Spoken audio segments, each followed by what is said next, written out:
أحبائي، أسعد الله أوقاتكم بكل خير ومرحبا بكم من جديد في قناتي Everyday مع نوال. النهاردة هعمل لكم وصفة هي وصفة موسمية للتخلص من الكحة. كلنا عارفين كده في فصل الشتاء بناخد نزلات برد، ولما نتشافى من النزلات دي بتفضل الكحة ملازمانا. الوصفة دي إن شاء الله هتخلصنا من الموضوع ده. هنحتاج للوصفة دي كركم، عسل نحل طبيعي، عصير برتقال وعصير حامض، مبشور حامض، مبشور برتقال، ومبشور زنجبيل. في الإناء ده أنا حطيت نصف كوباية مية على نار هادية لغاية المية ما تبتدي تغلى. هضيف إليها ملعقتين من الكركم وهحرك كده علشان الخليط يتجانس. هضيف مبشور البرتقالة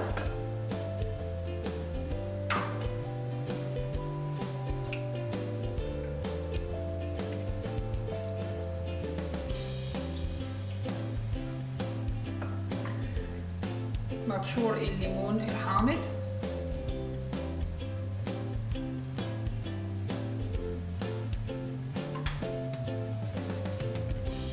وحرك من جديد. كذلك هضيف الزنجبيل أو مبشور الزنجبيل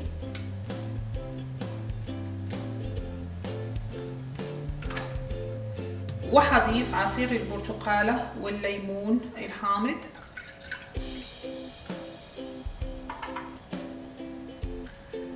وحرك من تاني علشان كل العناصر تتجانس مع بعضها.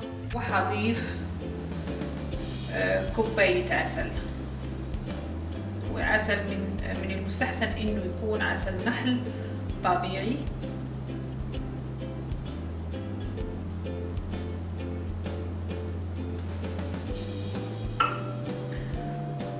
ونحرك كده. وأحط كذلك ثلث كوباية سكر على الخليط لما يغلي، وابتدي احرك من جديد علشان الحصول على خليط لزج على شكل الكراميل.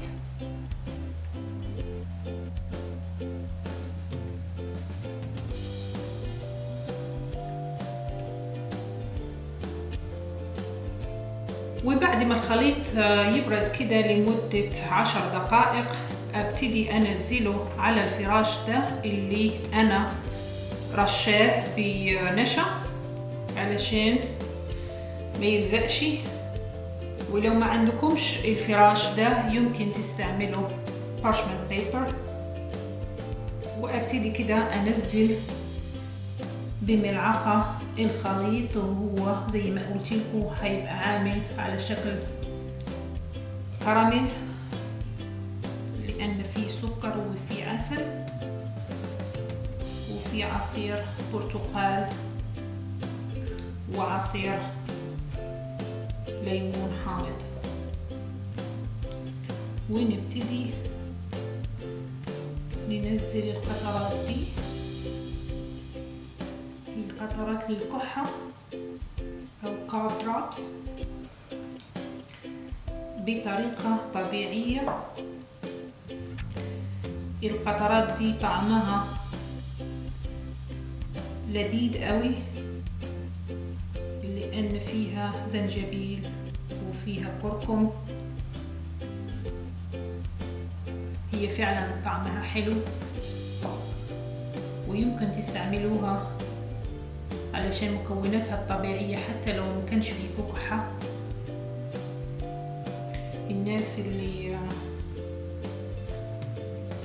بتحب الكاندي ده هيكون كاندي طبيعي.